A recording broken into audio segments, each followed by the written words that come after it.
Buenos días.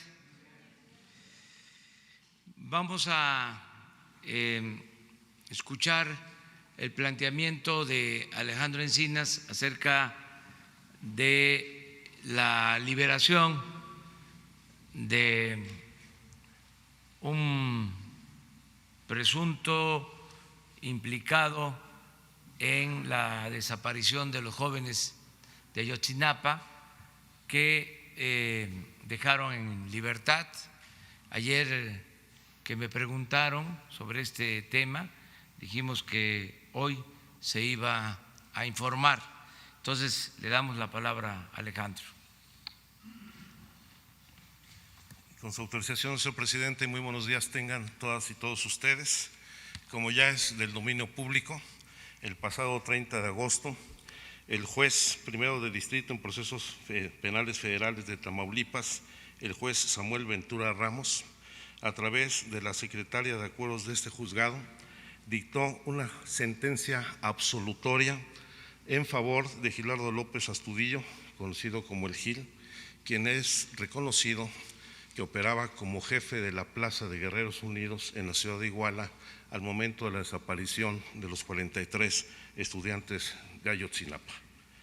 El juez determinó que no existían elementos para acreditar el delito de delincuencia organizada, desestimó 44 pruebas en contra de López Astudillo que buscaban acreditar el delito de secuestro, se circunscribió solamente a analizar 162 de los 791 tomos que forman parte de la averiguación y consideró que se había aplicado el delito de tortura, a pesar de que la Procuraduría General de la República de entonces realizó el examen médico psicológico reconocido como Protocolo de Estambul, donde se acreditó que no había sido torturado, aunque hay que reconocer que faltó todavía hacer en este protocolo la prueba de audiometría.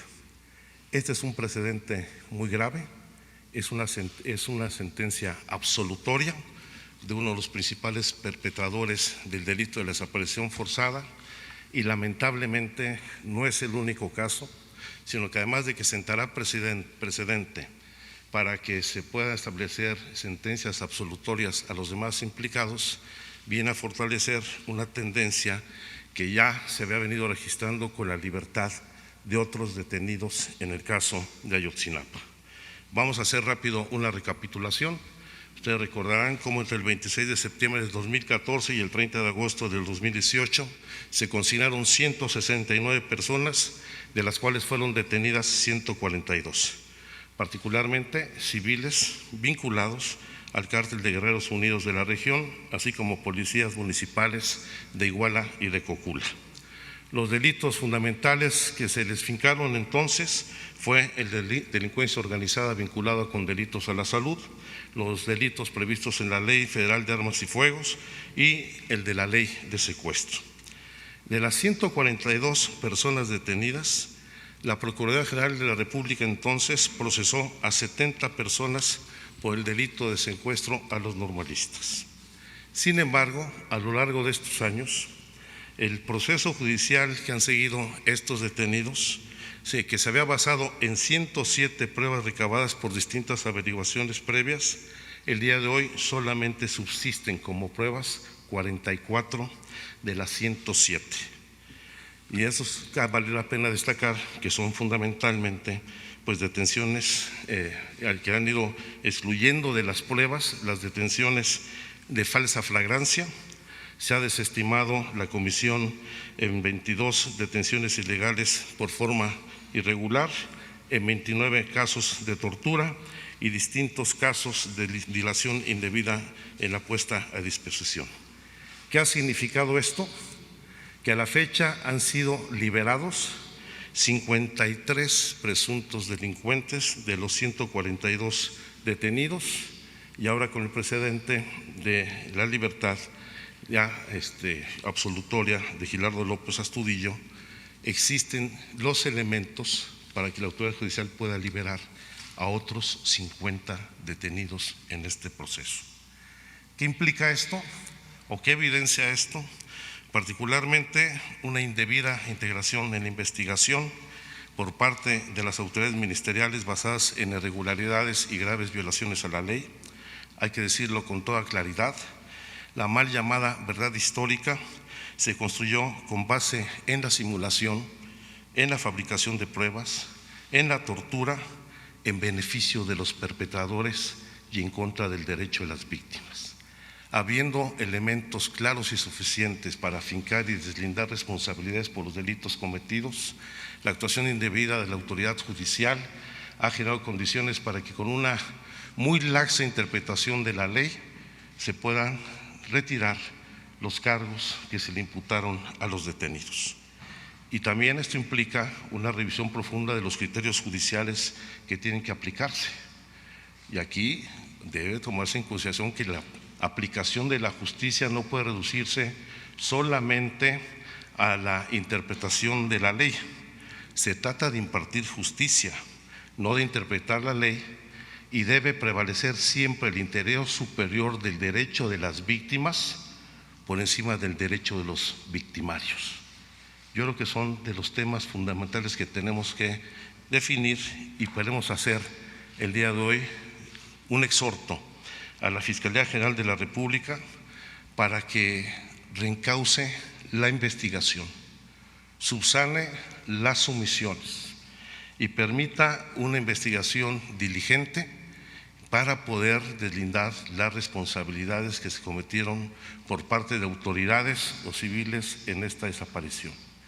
Y queremos anunciar que por instrucciones del Presidente de la República iniciaremos ante la Fiscalía General de la República y el Consejo de la Judicatura Federal los recursos legales correspondientes para que se inicie la investigación de los funcionarios de la Fiscalía General de la República y de los jueces en el caso del Poder Judicial Federal para deslindar las responsabilidades en estos casos donde, en lugar de garantizar el derecho a la verdad y la justicia de las víctimas, se está generando un pacto que favorecerá el silencio y la impunidad en la comisión de este delito. Por parte de la Comisión Presidencial por la Verdad y la Justicia en el caso de Ayotzinapa, seguiremos haciendo las investigaciones y diligencias que están en proceso, pero requerimos que la autoridad judicial y la Fiscalía General de la República hagan su trabajo y no permitan que estos hechos queden impunes. Es cuanto, señor presidente. Bueno, sobre este tema, si tienen algo que…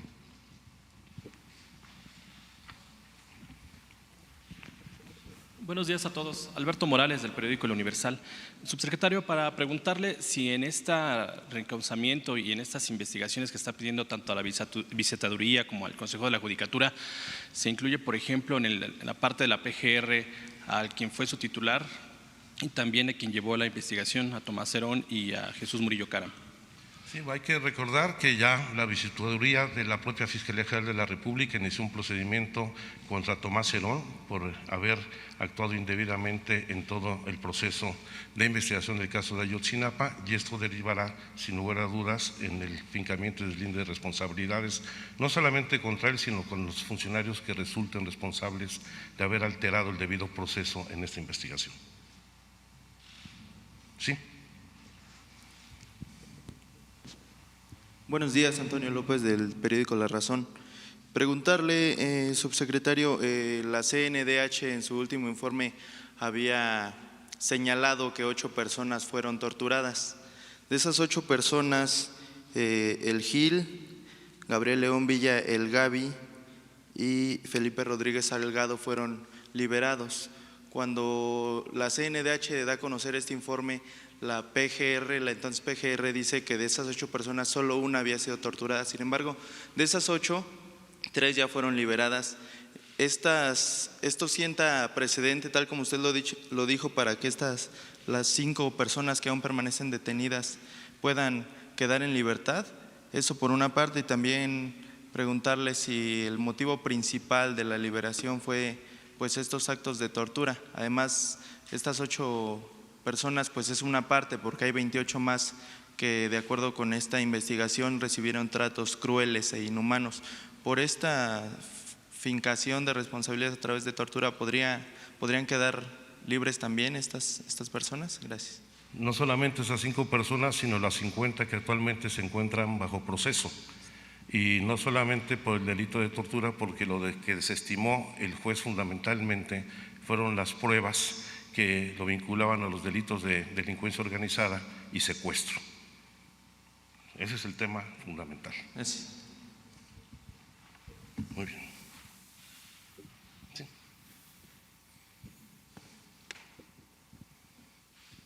Gracias. Para consultar directamente si el fincamiento de responsabilidades va a alcanzar a Jesús Murillo Caram, por un lado, y por otro, si el riesgo de liberación de más involucrados en el caso Ayotzinapa incluye al exalcalde de Iguala, Abarca. En el caso de Abarca hay que recordar que el delito por el que está él detenido y procesado es fundamentalmente por el homicidio de Arturo Hernández Cardona, quien fuera síndico municipal en Iguala, y no necesariamente por los vínculos con la desaparición de los 43 estudiantes. ¿No habría riesgo de que saliera? En este caso, hasta ahora no hay ningún indicio de los que tenemos referentes de los 50 personas que pudieran tener alguna circunstancia de posible liberación por esta interpretación indebida de la ley. Y en el otro caso, por supuesto, que en el momento que se acrediten no solamente las violaciones al debido proceso, sino la fabricación o sembrado de pruebas en la formulación de la verdad histórica, va a alcanzar a todos los responsables de este dictamen que emitió la Procuraduría. ¿Sí? Buenos días, presidente. Buenos días, secretario. Se dice que Tomás Herón tiene actualmente camionetas blindadas, escoltas a su servicio, al igual que sus familiares. Usted acaba de decir que también se podría tener ahí un alcance de la justicia. ¿Esto es cierto? Y si se le van a quitar esos servicios que obviamente pues, estamos pagando los mexicanos. La información que tenemos es que se le ha brindado un amparo para que se le mantenga esa protección que deriva de una disposición reglamentaria para los servidores que ocuparon cargos de riesgo en la Procuraduría General de la República. El fiscal ordenó el retiro de esos servicios de escolta y de protección, sin embargo, un juez lo ha amparado para que se mantenga. Sí, por favor. Gracias, buenos días. Preguntarle, subsecretario, hasta este momento, ¿qué tanto se parece la verdad histórica que sostuvo Murillo Caram a lo que ustedes han indagado respecto de lo que pasó con los muchachos? ¿Dónde están? Hay revelaciones importantes, entiendo que son investigaciones que pertenecen también a la Fiscalía, pero ¿hay hallazgos importantes que se alejan de esa verdad histórica? Aunque no me dé el detalle. No hay ninguna identidad con la llamada verdad histórica. Los puntos de partida y de líneas de investigación son diametralmente distintos y la verdad histórica choca con la propia realidad. La realidad que estamos viviendo con esta impunidad que se está brindando a los victimarios.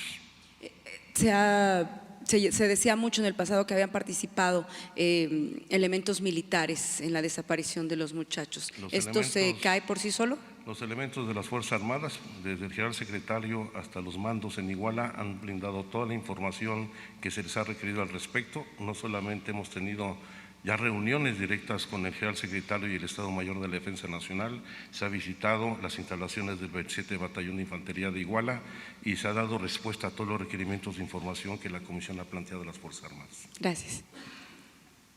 Sí.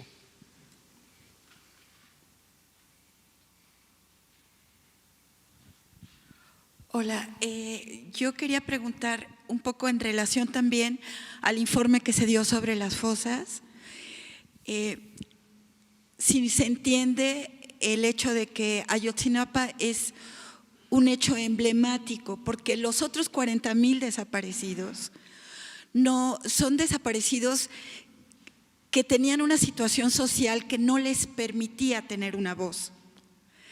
Ahora los colectivos tratan de darles una voz, pero el crimen organizado llegaba a los pueblos, imponía su ley a sangre y fuego, resolvía las cosas matando a la gente o llevándosela para que trabajara para ellos, y la gente no tenía ninguna defensa. En cambio, la situación en Ayotzinapa, que pudo derivar en lo mismo, cambió porque se volvió un hecho político. Y los desaparecidos de Ayotzinapa son desaparecidos políticos, no solo sociales. Entonces, el hecho de Ayotzinapa es emblemático. si en este hecho no se hace justicia, si en este hecho no se logra separar el poder del Estado del poder del crimen organizado, por así decirlo, en el ámbito judicial, ¿qué esperanza tienen los demás desaparecidos? Nosotros no vamos a cejar en nuestro esfuerzo y nuestra responsabilidad por esclarecer los hechos de Ayotzinapa, como también mantendremos todo el apoyo a las víctimas de desaparición forzada en el país, independientemente de la investigación del caso de Ayotzinapa. Gracias. Y una pregunta más, no está directamente relacionada con el caso, pero si se está trabajando ya en el proceso de la ley de amnistía o se piensa seguir con el proceso de liberación, digamos, revisando caso por caso. Se está trabajando en el proyecto de ley de amnistía. Gracias. La última. El informe del Alto Comisionado de Naciones Unidas habla de una doble injusticia en México y cuestiona los avances en las investigaciones, y por su parte el diario alemán Frankfurter Allgemeine Zeitung dice que en México prevalece el orden establecido por Francisco Sagún Baca. ¿Qué respondería ante ello, señor subsecretario? Pues prevalece fundamentalmente en el ámbito de la impartición de justicia, y ese es un hecho evidente. Aquí lo que estamos debatiendo hoy, si bien es el respeto pleno a los derechos humanos, es la prevalencia del interés superior de las víctimas de violaciones graves a derechos humanos por encima de los derechos de los victimarios.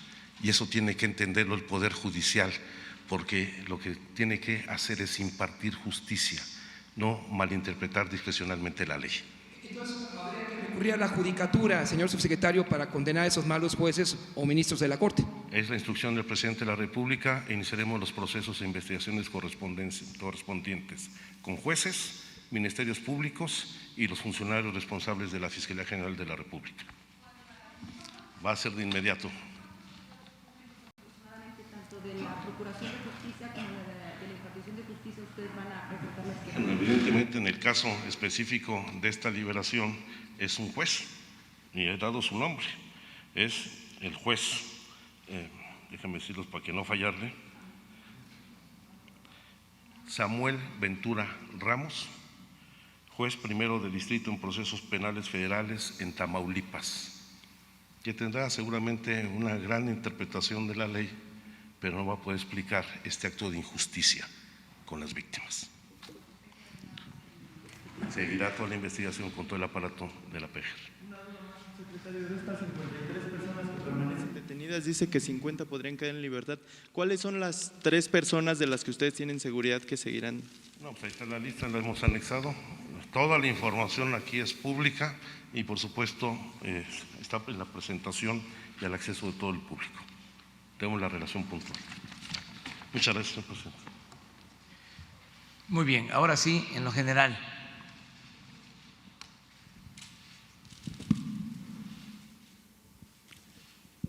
Buenos días, presidente. Jocelyn Gutiérrez, de Político.mx.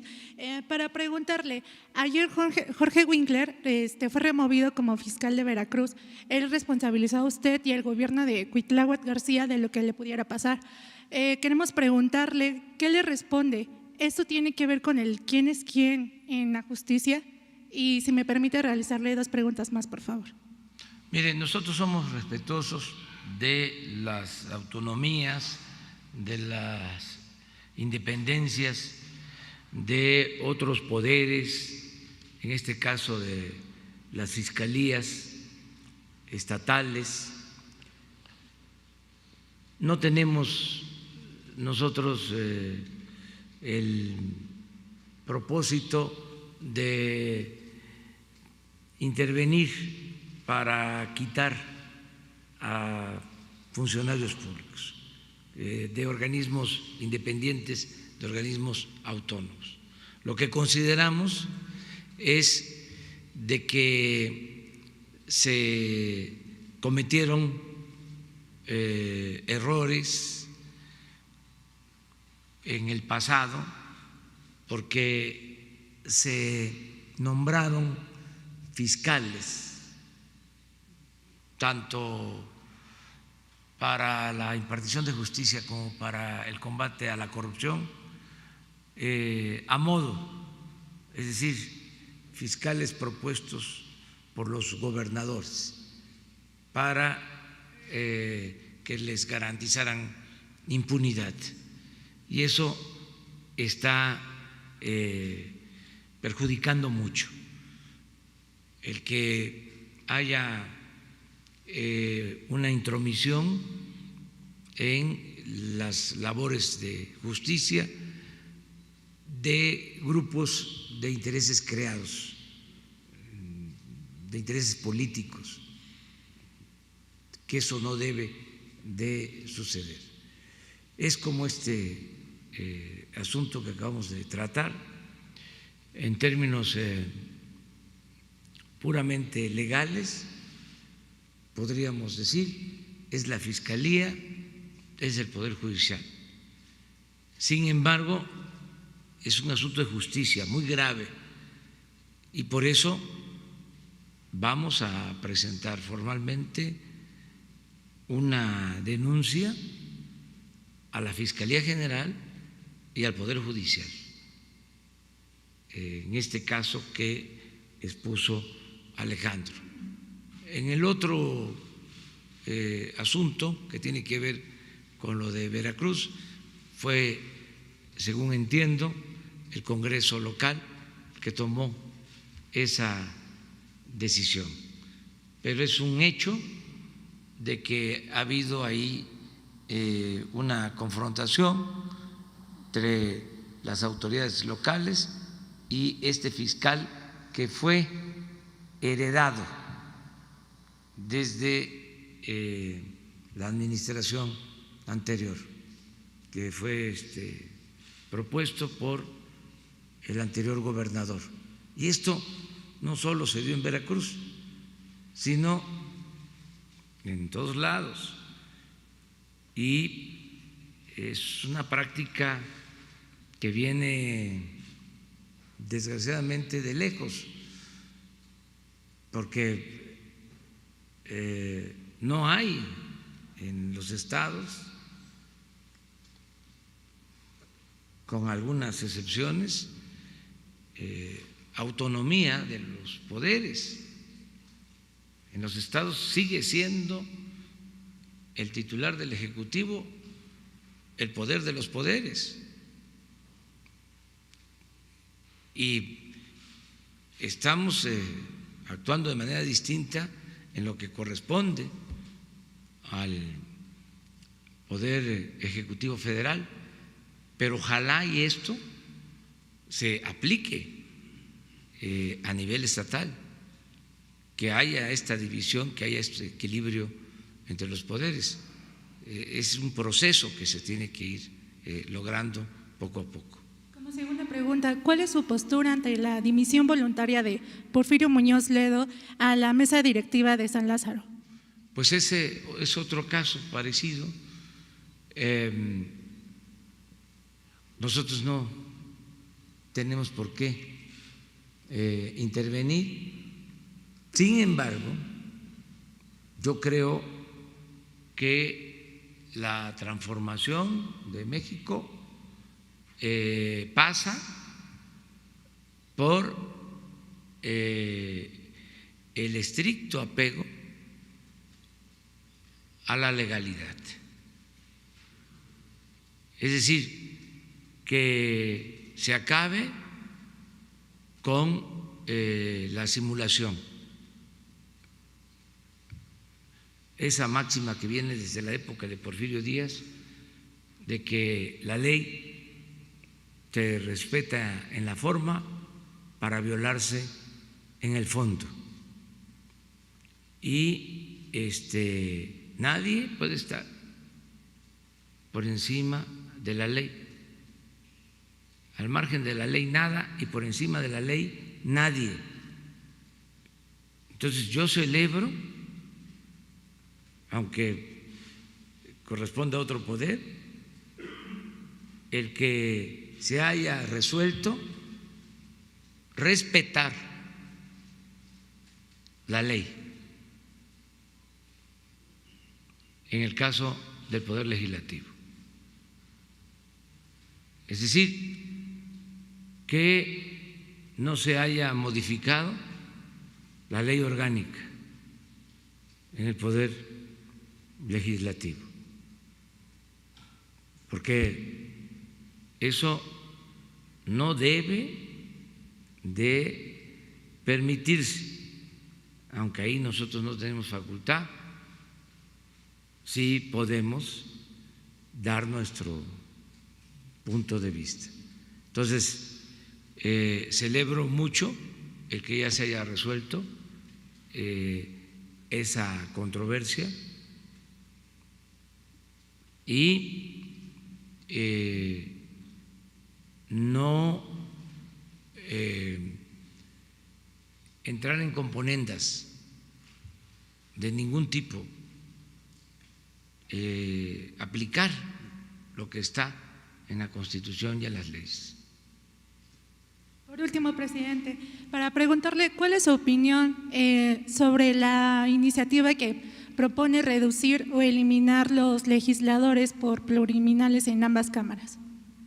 Pues no lo veo mal, nada más que esa es una iniciativa que están presentando en el Poder Legislativo, pero yo creo que se deben de revisar todos los excesos que existen en el país. Se debe de revisar en su momento el papel de los órganos electorales, que cuesta mucho mantenerlos. El Instituto Electoral en México es de los más costosos del mundo. Lo mismo en el caso de los poderes. Se tiene que aplicar una política de austeridad republicana de Estado y reducir los gastos, manteniendo principios y llevando a la práctica la democracia, porque antes que no había democracia se usaba mucho la simulación, los aparatos, pero era para cooptar, para tener maiciados a todos. Ahora ya no hay ese propósito de cooptación. Entonces, ¿para qué organismos tan grandes, onerosos? ¿Para qué tantos organismos? Si lo que se busca es que haya justicia y que haya democracia, son los valores fundamentales, no se requiere de tanto aparato. Entonces, yo no veo mal el que se lleven a cabo estas reformas. Buenos días, presidente. Alberto Rodríguez, de SDP Noticias. Pero no fue precisamente la inclusión de estos plurinominales que abrió, no fue parte del proceso que abrió a esta nueva democracia. Es decir, antes podía ganar por un voto el PRI y se tenía un diputado y no había una representación para el 49% que había votado por una opción contraria. Los plurinominales sirven bastante para equilibrar las cámaras. Y bueno, quitarlos en un momento en el que un partido se llevó 53% de la votación, ¿no sería un poco peligroso incluso? ¿O no es un momento muy fácil para el partido en el poder hacer esta propuesta? Eso por un lado. Y por otro, también le quiero preguntar sobre el Consejo de Comunicación que arrancó una campaña contra la corrupción. No sé si tenga una opinión personal sobre el hecho de que el empresariado es precisamente una de las áreas más corruptas que hay en este país y pues no sé si le parezca un poco hipócrita que estén haciendo esta campaña contra la corrupción cuando en el pasado ellos fueron los grandes corruptores de las instituciones. Bueno, yo pienso que hay formas de que todo el mundo esté representado. Es una cuestión de cantidad. Si son 300 de mayoría, son 200 de representación proporcional. Bueno, ¿por qué de esos 200 no hay una disminución y que se mantenga la representatividad y que incluso que las minorías estén representadas, como en toda democracia? El asunto es el número. Eso se puede resolver sin dejar la representatividad a un lado de las minorías, que todos tengan representación, pero reducir el número de legisladores, eso se podría. Acerca de lo del Consejo de la Comunicación, yo veo con buenos ojos que se haya iniciado esta campaña para fomentar la honestidad. Yo creo que están cambiando los tiempos, todo el mundo está internalizando que hace falta desterrar la corrupción en el país, que nos hizo mucho daño la corrupción. En el periodo neoliberal, ahí están los datos de Transparencia Internacional, pasamos como de el lugar 40 al 134 aproximadamente, por todos, porque no se consideraba como problema. Había una especie de regodeo con actos de corrupción. Entonces llegó a un extremo en que ya era imposible sostener un sistema totalmente echado a perder por la corrupción.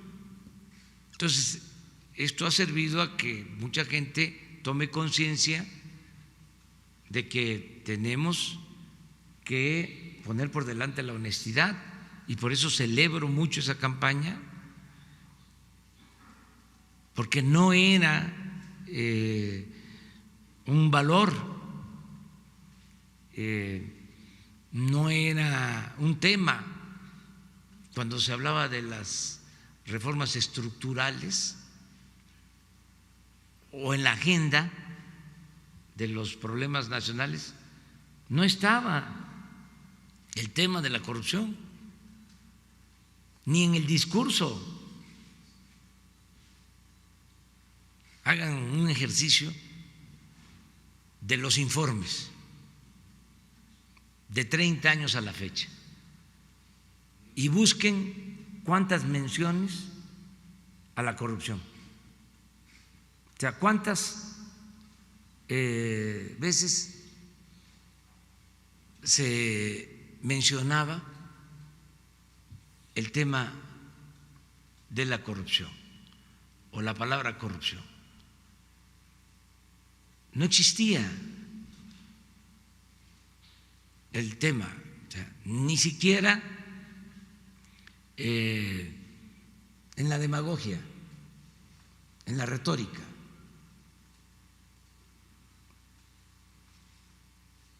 Entonces, ahora ya hay una conciencia del daño que causó la corrupción al país. ¿Cuál era la imagen de México en el extranjero? Violencia y corrupción. Entonces, por eso celebro que esta campaña se haya iniciado de parte de los integrantes del Consejo de la Comunicación.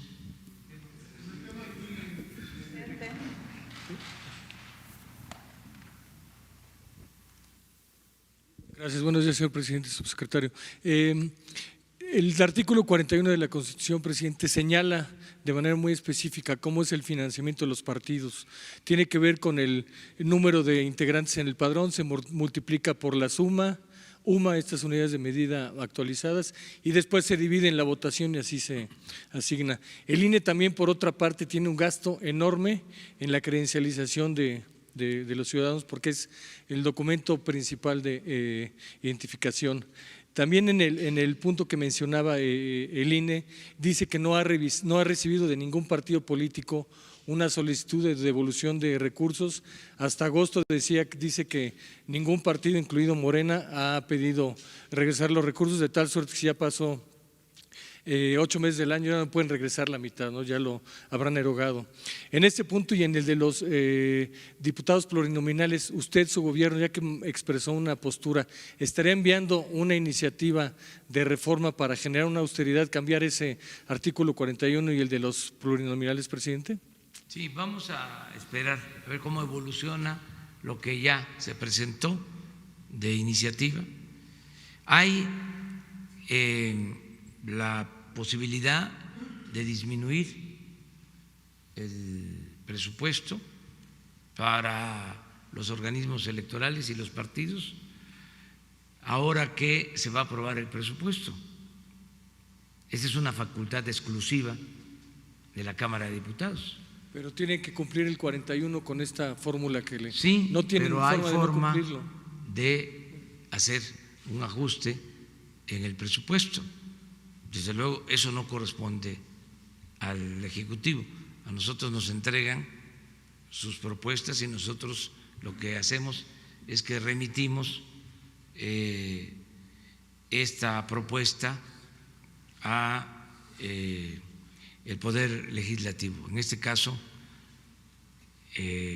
a la Cámara de Diputados, en lo que tiene que ver con el presupuesto.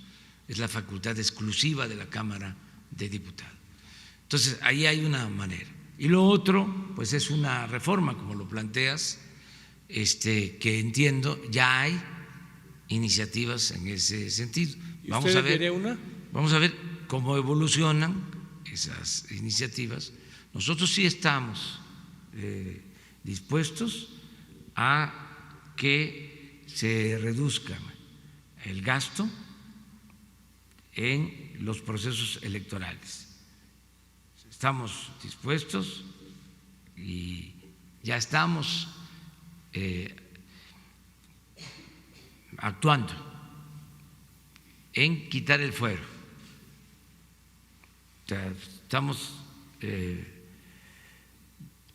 pidiendo que resuelva el Congreso pronto, quitar el fuero, quitar las trabas para la consulta ciudadana. Estamos pidiendo también que se resuelva sobre la revocación del mandato. Esas tres están pendientes en el Congreso y otras. Entonces, por eso no hemos insistido en nuevas iniciativas, porque lo que queremos es sacar lo que está ahí detenido. Nos urge que salga lo de la eliminación del fuero, que se permita la revocación del mandato y que se quiten las trabas para llevar a cabo las consultas, llevar a la práctica la democracia participativa. Pero no descartamos el que también se propongan reformas en este sentido. O sea, porque para que haya democracia no hace falta todo ese andamiaje que han creado. Todo eso fue simulación. ¿Qué es lo que puede garantizar que haya elecciones limpias y libres.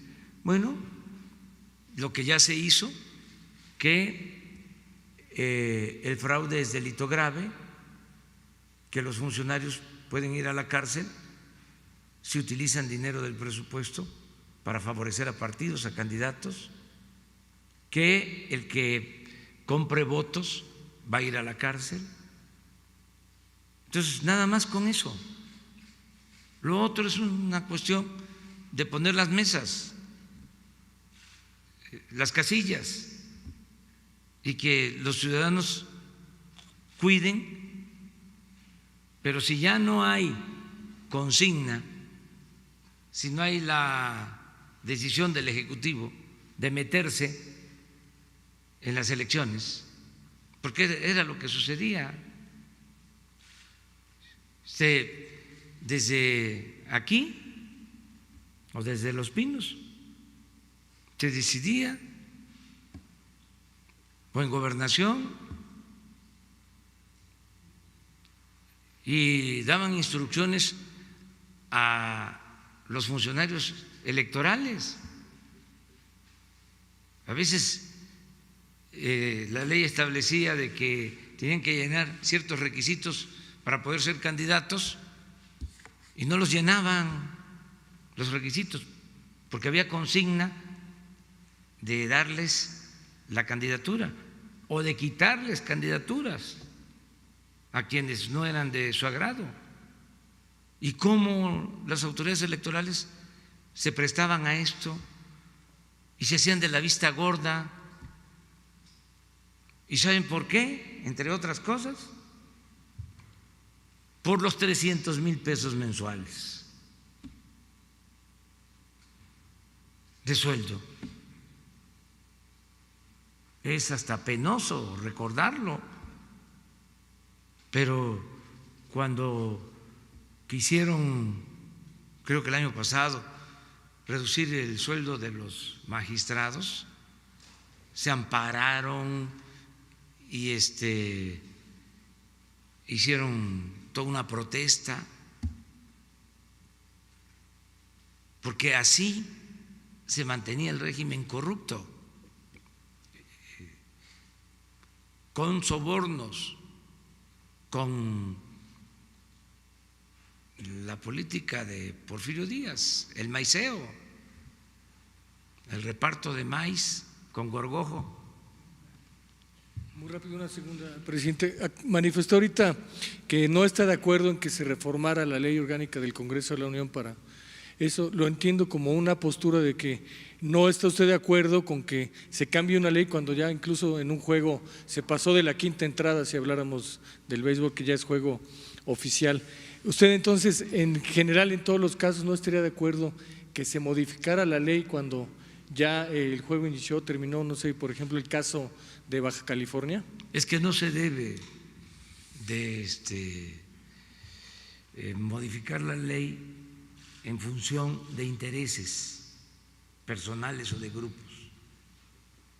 No se puede retorcer la ley, no se puede hacer la ley a la medida, independientemente de dónde suceda.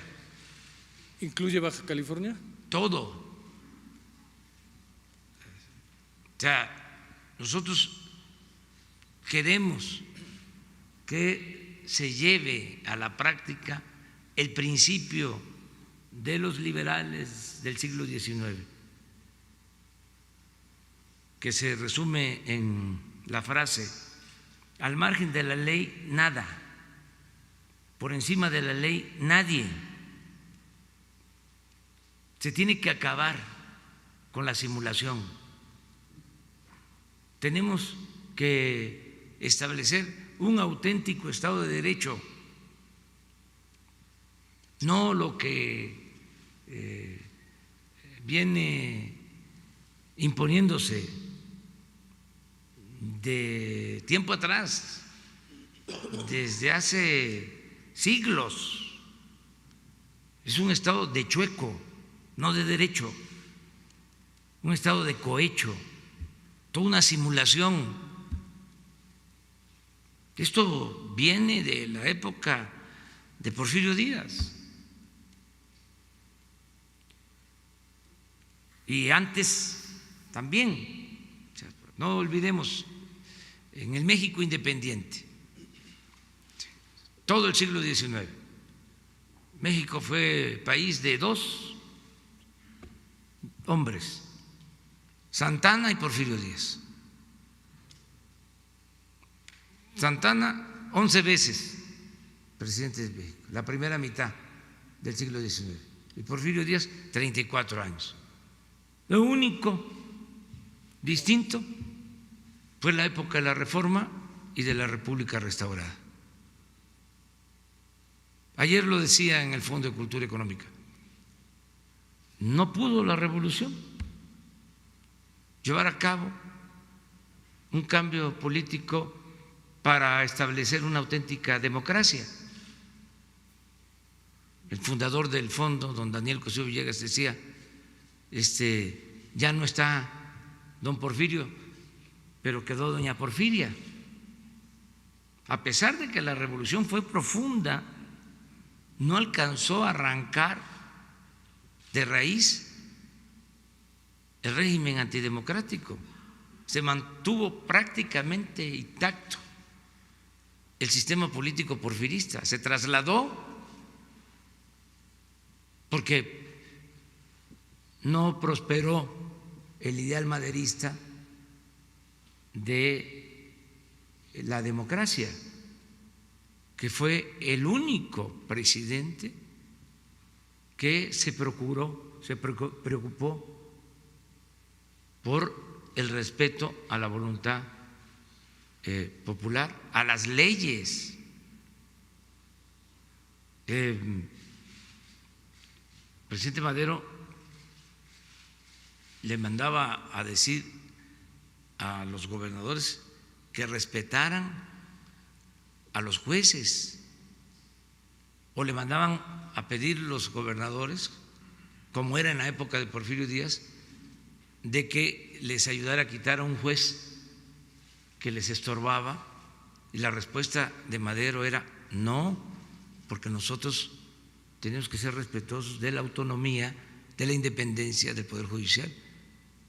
Pero eso fue como un destello, ¿no?, en un cielo oscuro, algo luminoso en medio de la oscuridad, y asesinan a Madero y se termina con el afán democrático y se establece el régimen antidemocrático y la simulación. El maestro de la simulación política es Porfirio Díaz, porque no se dejaban de hacer elecciones, siempre el respeto a la legalidad, nada más que al mismo tiempo se violaba la esencia, el espíritu de las leyes, y eso se mantuvo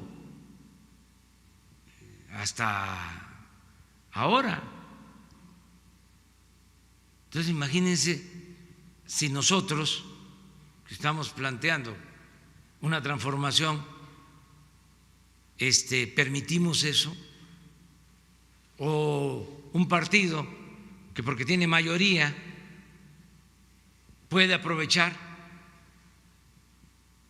para modificar una ley en beneficio personal, en beneficio de grupo, en beneficio de una facción.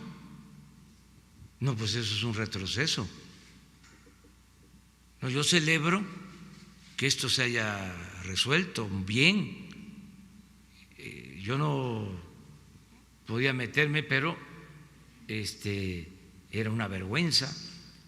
¿Y espera que ocurra lo mismo en el caso de Baja California? Yo espero que se actúe igual en todos los casos, y además que se dé el ejemplo el buen ejemplo. No somos iguales. Es que eso es lo que quisieran los conservadores, porque eso es lo que ellos han hecho todo el tiempo. Y quisieran decir, ahí está, son lo mismo. Entonces no llegamos aquí pues para hacer más de lo mismo, llegamos aquí para transformar. Gracias.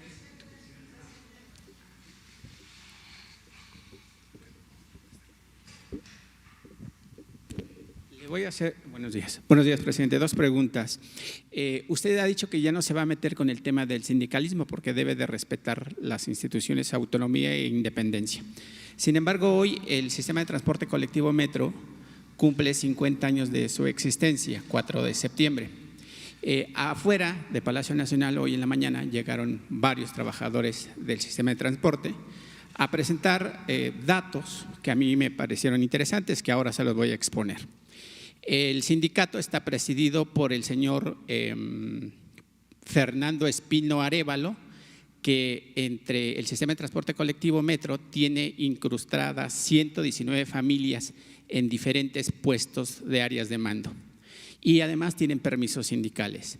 Esos permisos sindicales y puestos le cuestan al erario y a los mexicanos, a la Ciudad de México principalmente, 45 millones de pesos anuales. Tiene permisos sindicales, ya lo dije, y hay 15,000 trabajadores de base, 5,000 de ellos afiliados a este líder sindical. El sueldo que predomina entre los trabajadores es de 450 pesos a 1,500 pesos diarios. Su directora general es la doctora Florencia Serranía, que recientemente se compró una casa de 45 millones de pesos en la delegación Coyoacán, y eso se puede ver en su declaración de 3 de 3 y que dice que no ha pagado.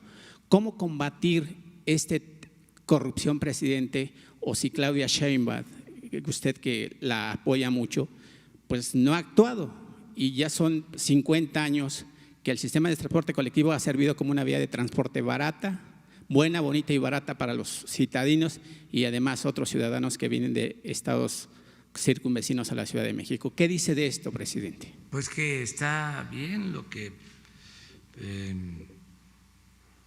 llevan a cabo, la protesta, el que haya democracia sindical, lo que hagan los trabajadores, que le pidan a la autoridad de que se garanticen los procesos democráticos al interior de los sindicatos para que sean los trabajadores los que decidan, que se acabe el charrismo sindical, pero para eso pues tienen que ser los mismos trabajadores. Y la autoridad también. Y la autoridad no proteger a líderes charros, no proteger a caciques. Esa es la función de la autoridad y respetar la voluntad de los trabajadores. ¿Haría un llamado para ese? Es que eso es lo que está vigente, depende de los trabajadores. Los caciques duran hasta que el pueblo quiere. Ya más no puedo yo hacer, pues, porque yo no puedo estar encabezando movimientos sociales o movimientos obreros, o movimientos campesinos, ya no me corresponde. Es garantizar que haya libertades y que si hay injusticias, si hay autoritarismo, si no hay democracia, se luche para avanzar y que exista la justicia, en este caso laboral. Tienen los trabajadores y todos los ciudadanos que hacerlo. Ayer, por ejemplo, regresando al tema del Consejo de la Comunicación, independientemente de la campaña, me informaron que van a tener teléfonos, va a haber manera de que la gente, los ciudadanos, puedan denunciar a funcionarios que estén extorsionando o a particulares que extorsionen. O sea, esto es importante. O sea, todos tenemos que ayudar a ir limpiando poco a poco la vida pública. Y una segunda pregunta, presidente. En México manejamos varios dichos, entre ellos, hijo de tigre pintito y de tal palo tal astilla. A continuación le voy a decir el por qué y si aplica y si en el gobierno que usted encabeza prende las alertas. En 1973, George Walter Landau era embajador de Estados Unidos en Chile. Henry Kissinger era secretario de Estado de la Unión Americana y Richard Helms era director general de la CIA. Recientemente ha llegado el embajador Christopher Landau, a México. Eso no aplica en ese sentido, presidente, cuando pues, el padre del embajador norteamericano que actualmente está en México, pues encabezó una revuelta para hacer un golpe de Estado en Chile y derrocar a Salvador Allende y después, pues obviamente Augusto Pinochet dejó una ola de muerte y expulsados de ese país. Mire, es una decisión soberana del gobierno de Estados Unidos. Ellos deciden quién los representa, como también nosotros decidimos soberanamente quién nos representa en Washington. Acerca del comportamiento de los padres y de cómo son los hijos, si pueden ser iguales, eso es muy relativo y tenemos que tener una amplitud de criterio. Hay padres conservadores e hijos liberales y hay padres liberales con hijos conservadores. Son circunstancias especiales. Nosotros hemos tenido héroes como Morelos, cuyo hijo luego formó parte del conservadurismo.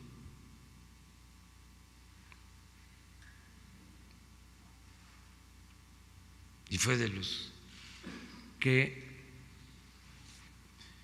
hizo gestiones para traer a Maximiliano.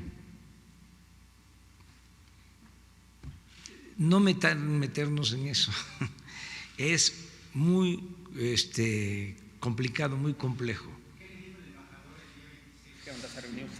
Yo lo sentía él respetuoso de México, le diría entusiasmado por ayudar. Ya había escuchado, me manifestó que había contado con información sobre lo que dije aquí en la mañanera, de que buscábamos que el embajador de Estados Unidos en México, de manera respetuosa, se pareciera más a Daniel, Joseph Daniel, que a Wilson, el embajador que tenía Estados Unidos cuando el asesinato de Madero, porque ese embajador intervino en el golpe de Estado contra Madero. Para mí, el peor embajador que ha tenido Estados Unidos en México en toda la historia. Y vaya que han habido embajadores de Estados Unidos entrometidos. Se me viene a la memoria Poinsett y otros que se metían más de la cuenta. Últimamente, un embajador que opinaba sobre el desempeño de las Fuerzas Armadas y se le permitía. Nosotros estábamos en la oposición y me tocó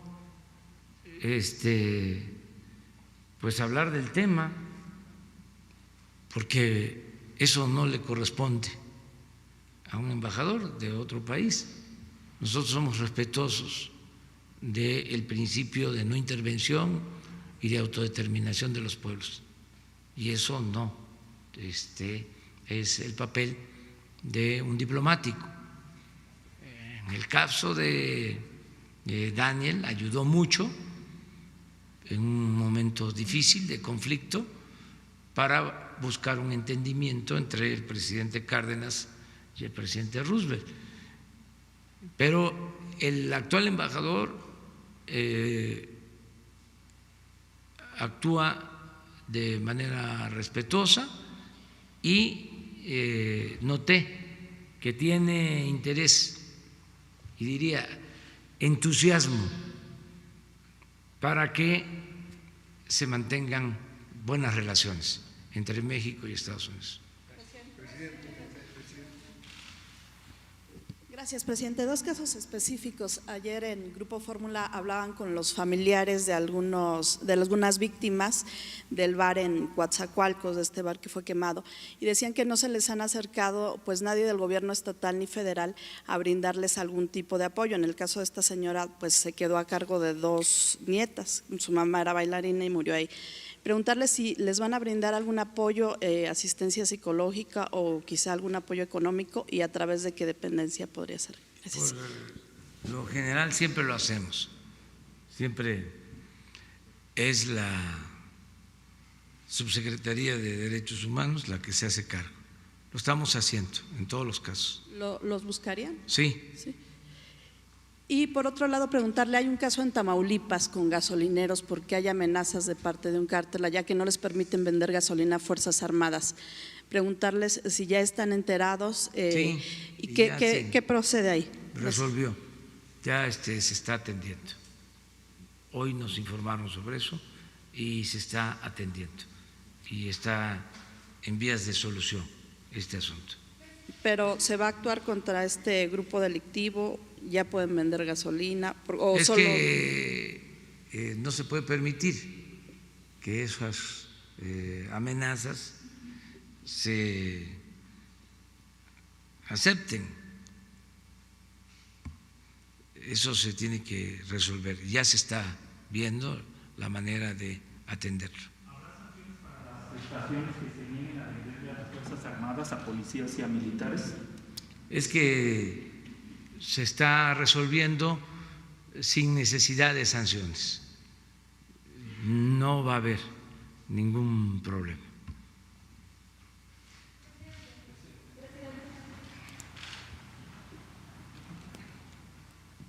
Buenos días, presidente.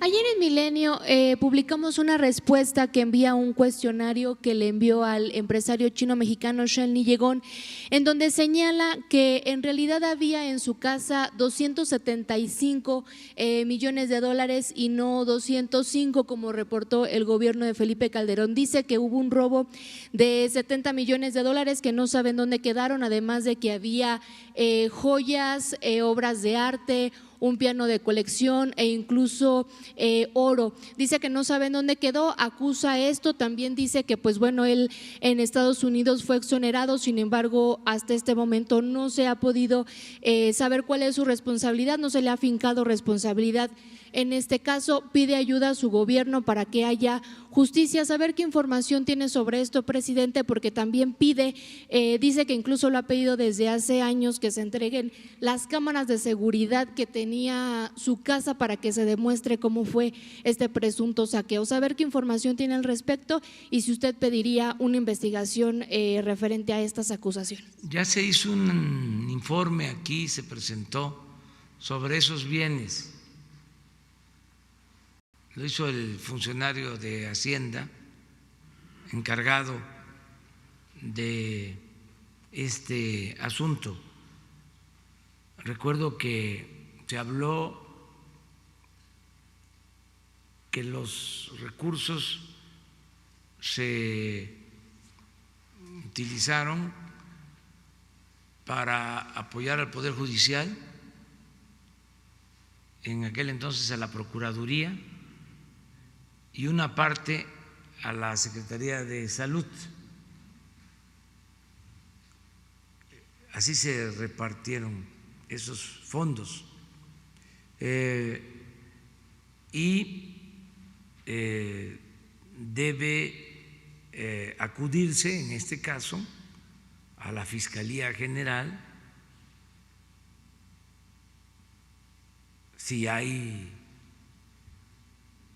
agravios, si hay injusticias. Esa es la instancia para pedir que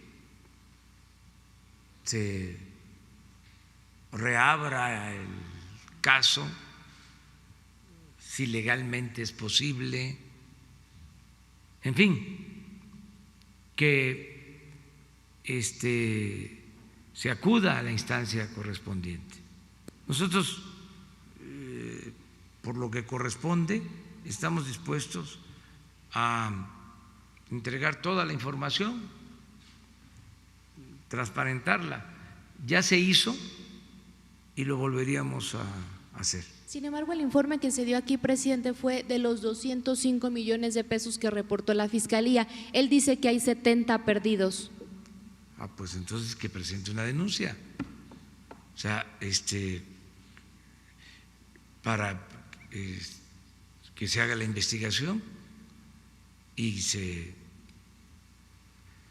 aclare el asunto, si es cierto o no es cierto, y si es como él dice, pues hay que investigar dónde quedó el dinero. Pedir entonces que usted apoyaría que se investigue a los funcionarios que en ese momento estuvieron a cargo de ese operativo. Sí, pero tiene que presentar denuncia y tiene que proceder. Yo lo que hago en estos casos es no entorpecer las investigaciones. Es decir, no detener ninguna investigación, que no haya línea, que no haya consigna. El gobierno no es cómplice, no es tapadera de nadie. Entonces, existen las instancias correspondientes para la impartición de justicia, que se acuda a ellas, y el compromiso nuestro es que no vamos a obstaculizar ninguna investigación y que se tenga confianza en las autoridades. Esto que hoy se dio a conocer sobre la libertad de esta persona que presuntamente es responsable de la desaparición de los jóvenes de Ayotzinapa, es algo que debe ameritar una investigación de fondo para avanzar en darle credibilidad a las instituciones, sobre todo las encargadas de impartir justicia. Yo estoy seguro que el fiscal general va a intervenir y estoy seguro que va a hacer lo propio el presidente de la Suprema Corte de Justicia, que es al mismo tiempo presidente del Consejo de la Judicatura,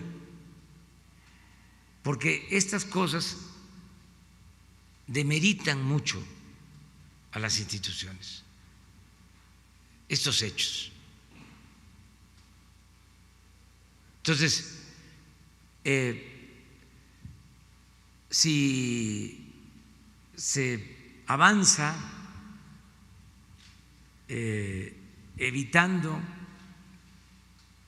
que haya una aplicación facciosa de las leyes,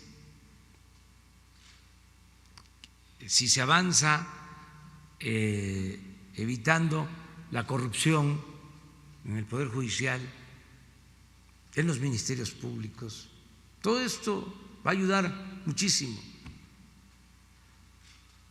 Entonces, no permitir que estos casos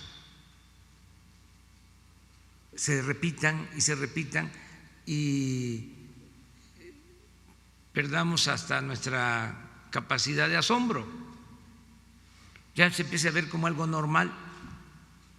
Ahí sí ofrezco disculpas por anticipado, porque cada vez que haya un hecho de estos, lo vamos a tratar aquí. O sea, no nos vamos a quedar callados. No es que se lleva a cabo un asunto, salen algunas notas en el periódico y se olvida y vuelve lo mismo. Yo, con todo respeto, creo que es el momento de emprender una reforma a fondo, tanto en la Fiscalía como en el Poder Judicial. Y le tengo confianza a los titulares. Lo que pasa que son instituciones que se han venido echando a perder porque había impunidad, influyentismo, amiguismo, nepotismo, corrupción. La Procuraduría era una cosa tremenda. Entonces, ahora Alejandro Gers es un agente con integridad. Entonces me da confianza, nada más que tiene que meterse a limpiar. Y lo mismo el presidente de la Suprema Corte de Justicia, que es una gente también íntegra, pero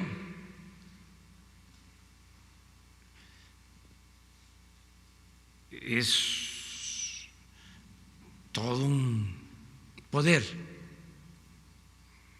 O sea, no es solo el presidente, son ministros, es el Consejo de la Judicatura, son magistrados, son jueces, pero sí se puede, sí se puede. Solo para cerrar, presidente. Y es cosa de decir cero impunidad, cero corrupción.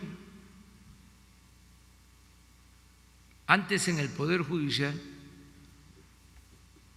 no se castigaba a nadie. Aquí lo hemos comentado. No sé para qué existía el Consejo de la Judicatura. Estaba ahí de florero, de adorno. Te pasaban años sin destituir a un juez, a un magistrado. Entonces ya no se puede eso, ya hay que poner orden, con todo respeto, y no permitir la corrupción en jueces, en magistrados. Imagínense el esfuerzo que hacen,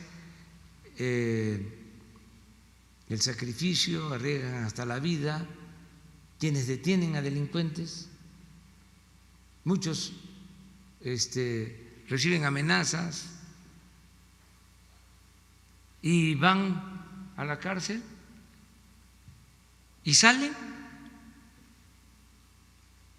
porque tienen muy buenos abogados, muy buenos para sobornar, que esos abogados, muchos de ellos ni siquiera aplican la teoría del derecho. Más que nada son influencias y dinero.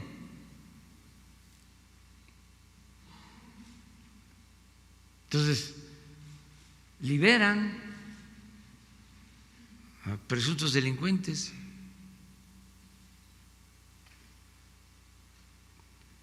Nosotros vamos a estar insistiendo mucho en esto, que tiene que ayudarnos el Poder Judicial, como yo espero que lo sigan haciendo. No todos, no se puede generalizar de que el Poder Judicial está podrido, no, ni siquiera el caso de la Procuraduría, o sea, pero sí es como lo que nosotros tenemos acá de aduanas o migración, que estamos limpiando y vamos a seguir limpiando. Solo por último, presidente, él acusa también que ha recibido amenazas y que incluso pues muestra como ejemplo que varias de las personas involucradas en este operativo fueron asesinadas y que otras incluso están desaparecidas. Insistir también en este tema de que hasta este momento no tiene una sentencia. Saber si usted podría estar interesado en que se revise este caso como todos aquellos que tienen ya muchos años y que no reciben una sentencia. En todos estos casos hay que resolver y hacer valer que la justicia tiene que ser pronta y expedita. Eso es parte de la reforma que hace falta en el Poder Judicial. No es posible que lleven años sin una sentencia.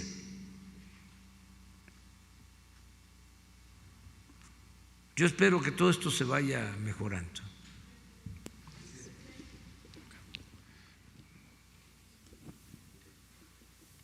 Buenos días, señor presidente. Carlos Pozos, de la revista Petróleo y Energía.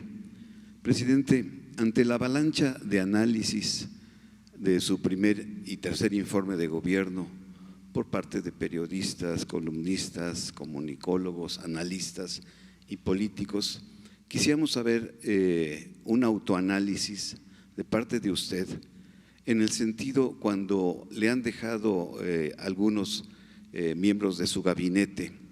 La pregunta, con todo respeto, es: ¿el Ganso ha perdido alguna pluma en estos 9 meses de gobierno? No, porque yo digo a los integrantes del gabinete y a todo el pueblo de México que me canso ganso y ellos no se hacen patos. Me están ayudando todos, me está ayudando el pueblo principalmente, me está ayudando mucho la gente. con su apoyo, con su respaldo. Por ejemplo, ¿cómo me apoya? De que convocan a una manifestación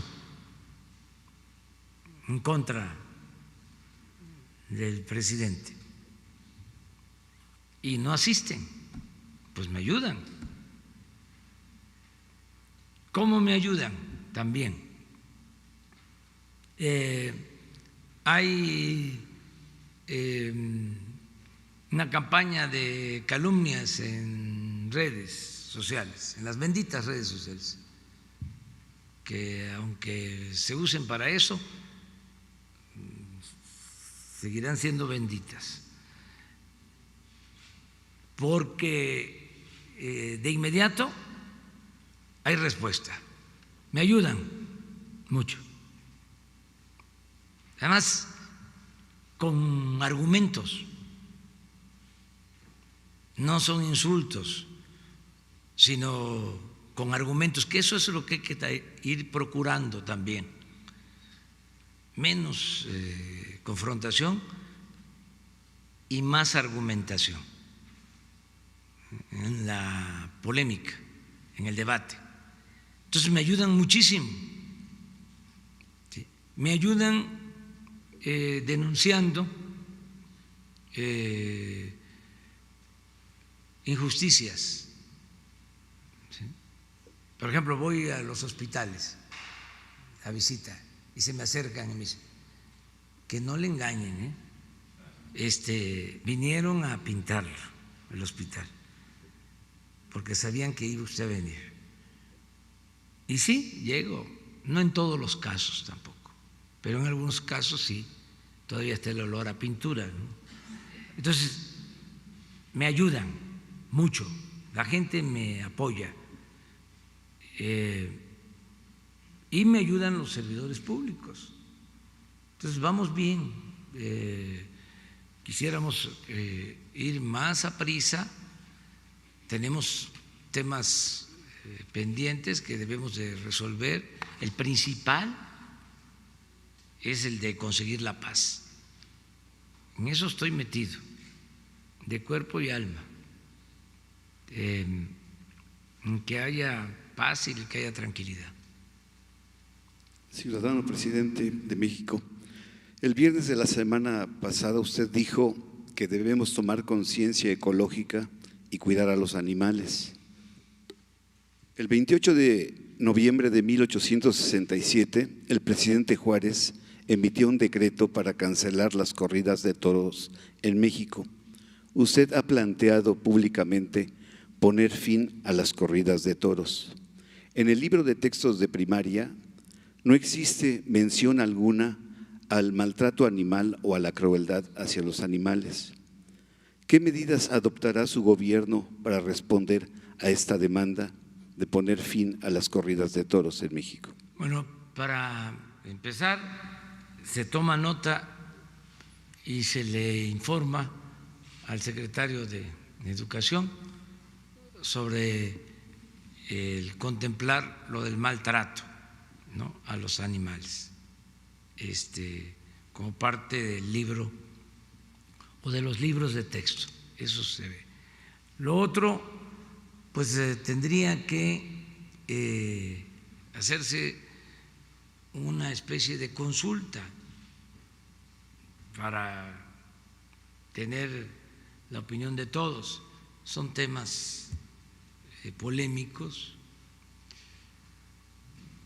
Por eso creo yo que hace falta la reforma al artículo 35 de la Constitución para que el ciudadano tenga esa posibilidad de decir: yo necesito que se consulte sobre este tema y que la consulta sea vinculatoria, que no sea nada más un asunto de la autoridad, sino que en esos temas se le pregunte a los ciudadanos su opinión y que se informe bien y que haya polémica a favor, en contra, que haya debate en los medios. Eso es la democracia. Y luego, ya que se conoció bien sobre el tema, que todo el mundo se informó, a votar y a decidir.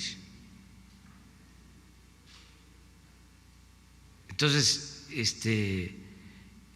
por eso lo de la consulta, como otros métodos de la democracia, lo de la revocación del mandato, el referéndum, el plebiscito, avanzar hacia la democracia participativa. Nosotros no vamos a quitar el dedo del renglón sobre esto. Las consultas que hemos hecho, pues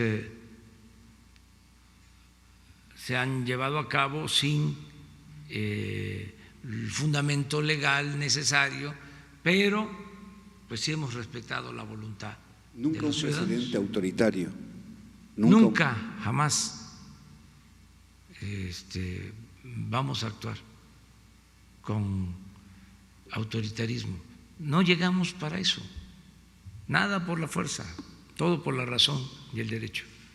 Y por eso también lo de la revocación del mandato, que es una posibilidad de decir, no estamos de acuerdo y ya no queremos esta política, vamos a cambiar, que se aplique la letra y el espíritu del artículo 39 de la Constitución. El pueblo tiene en todo momento el derecho de cambiar la forma de su gobierno. Esa es la democracia. Entonces, por lo general, ese artículo o ese principio constitucional no se lleva a la práctica. Si apenas estamos consolidando la democracia representativa, apenas si estamos superando el largo periodo de fraudes electorales, de años, décadas, siglos de fraudes electorales. Apenas estamos estableciendo una democracia representativa, pero no debemos de quedarnos en eso. No se agota la democracia en que se elija cada 3, cada 6 años a representantes. No, el ciudadano tiene que estar participando constantemente en todas las decisiones. Eso es lo que fortalece al gobierno. Imagínense esto de las corridas de toro. Si yo tomo una decisión, pues se vería como un acto autoritario.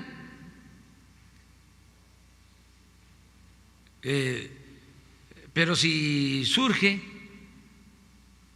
de la consulta y el mandato de la mayoría, podría yo decir, no es conmigo, es con la democracia, es con la ley.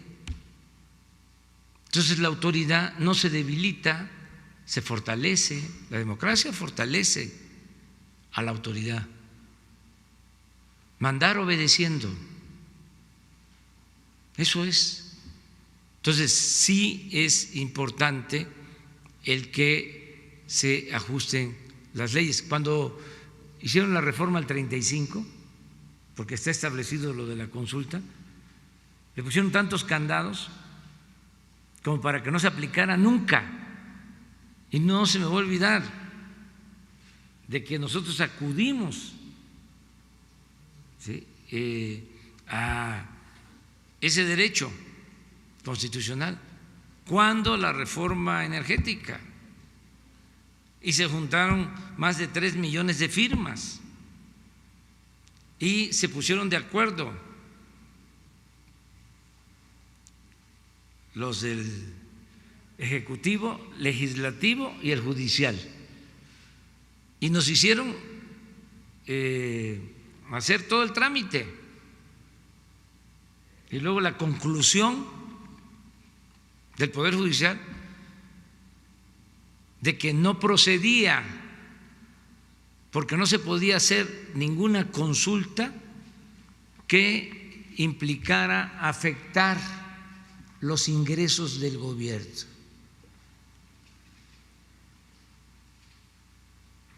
Y entonces se desechó, pero yo hasta lo supe por anticipado, porque hasta se burlaban. Llevé una carta en ese entonces al Poder Judicial y, como se dice coloquialmente, palo.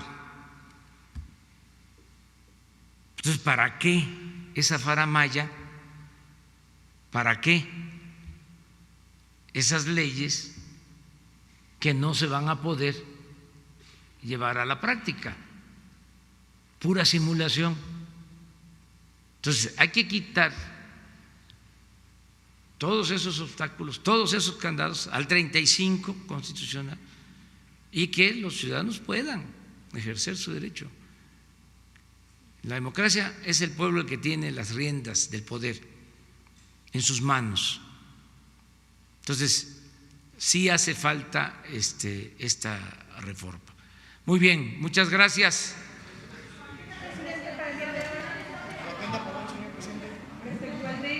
Jesús, lo de la agenda, ¿no? Sí.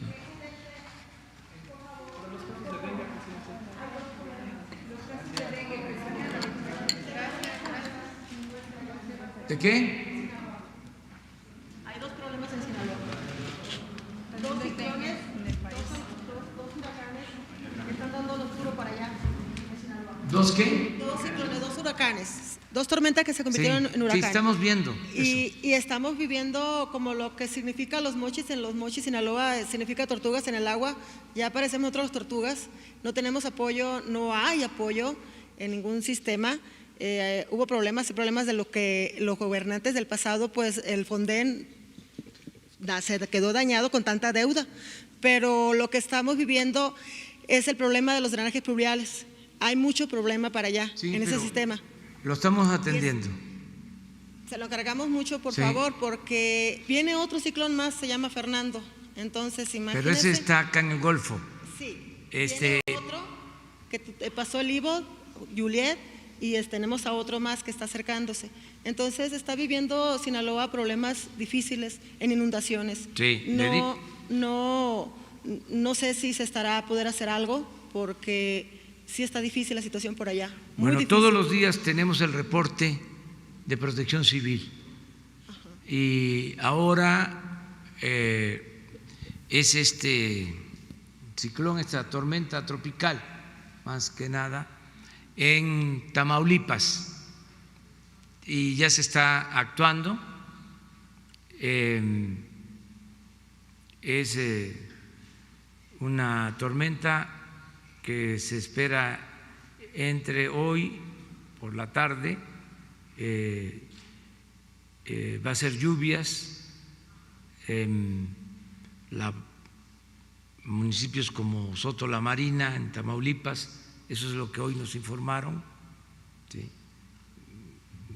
Tampico hacia Matamoros, la costa.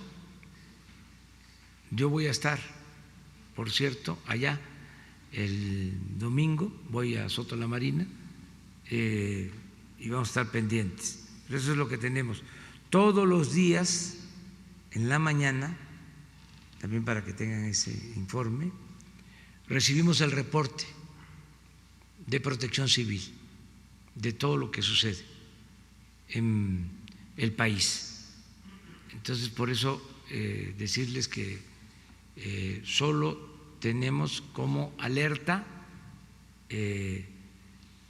este huracán, que es una tormenta tropical, se llama Ferdinand.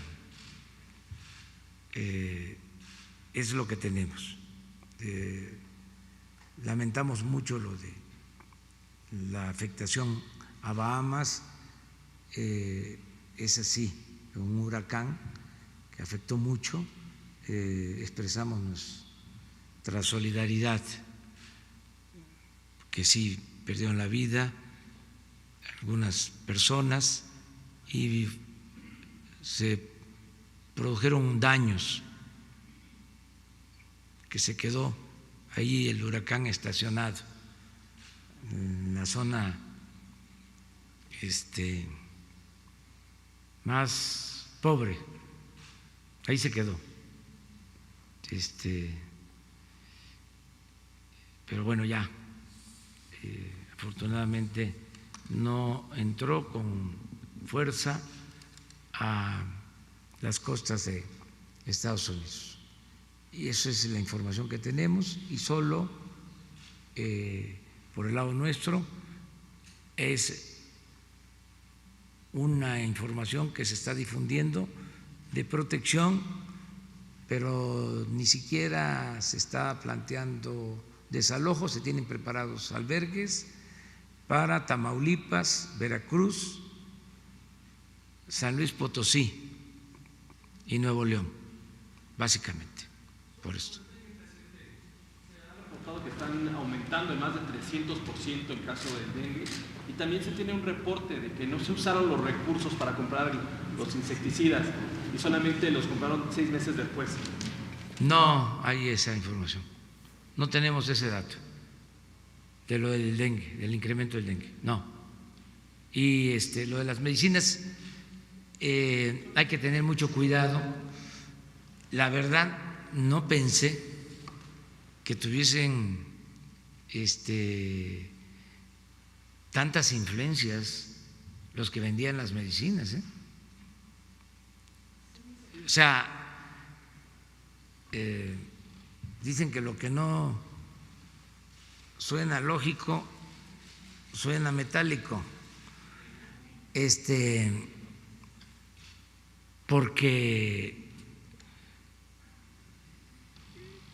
están tratando de crear situaciones que no corresponden a la realidad. Sí, es que en general, pues si se robaban el dinero de las medicinas, pues ¿cómo no se van a robar el dinero de los insecticidas? Pero aquí no se usó para comprarlos para prevenir. ¿Quién sabe? Hay que analizarlo. Es que era mucho el bandidaje oficial, saqueaban. ¿Sí? Aquí en Palacio, mañana les voy a informar de una compra que dejaron de cepillos, navajas de rasurar. Mañana se los voy a mostrar. De miles, millones para rasurarse, y papel de baño, y ¿cómo se llama? Para la limpia, cloro, pero en exceso. O sea, vamos a terminar los 6 años y no vamos a comprar. O sea, y así todo. Entonces, ¿cómo que por el dengue es porque no se compraron los insecticidas? No, hay que verlo con más calma eso. Puede ser, no lo descarto, pero lo vamos a investigar. O sea, lo que pasa es que están muy molestos. Es que vendían de todo y en cantidades exorbitantes. Ahorita se me vino a la mente esto de la compra de aquí del Palacio. Vamos a dar a conocer ahorita se ponen nerviosos los que están administrando ahora, porque ya lo dije, y ahora a buscar los papeles. Pero en general, cuando fui jefe de gobierno, una de las instrucciones fue, antes de comprar nada, revisemos los almacenes. Y se encontraron muchísimas cosas en los almacenes. Y se ahorra. Había la práctica, y tenemos eso que evitarlo, lo de las compras de pánico por subejercicio, porque en la mentalidad del administrador público es tener presupuesto. O sea, para ser importante se necesita tener presupuesto. Entonces, tienen presupuesto y luego no tienen capacidad para ejercerlo, porque no es tener presupuesto, es cómo se ejerce, cómo se ejecuta. Entonces, ¿qué sucede en los gobiernos? Empiezan a haber subejercicios en las dependencias, empieza a haber más presupuesto, y entonces para que se termine el fin de año sin subejercicio, empiezan las compras de pánico irracionales y costosísimas para no terminar con subejercicio, para que no me vayan a quitar el presupuesto, no me vayan a transferir el presupuesto. Entonces, todo eso lo estamos atendiendo, ¿sí? Pero pues no deben de faltar las cosas que son fundamentales, ¿sí? No creo yo, sinceramente, que por la falta de insecticidas haya una epidemia de dengue. O sea, no lo he visto, he estado en los hospitales, en un hospital lo constaté, me lo expresaron hace poco, solo en un hospital, unos enfermos de dengue, sí, pero no es un asunto generalizado. No lo descarto, pero vamos viendo. Sí. Muy bien, gracias.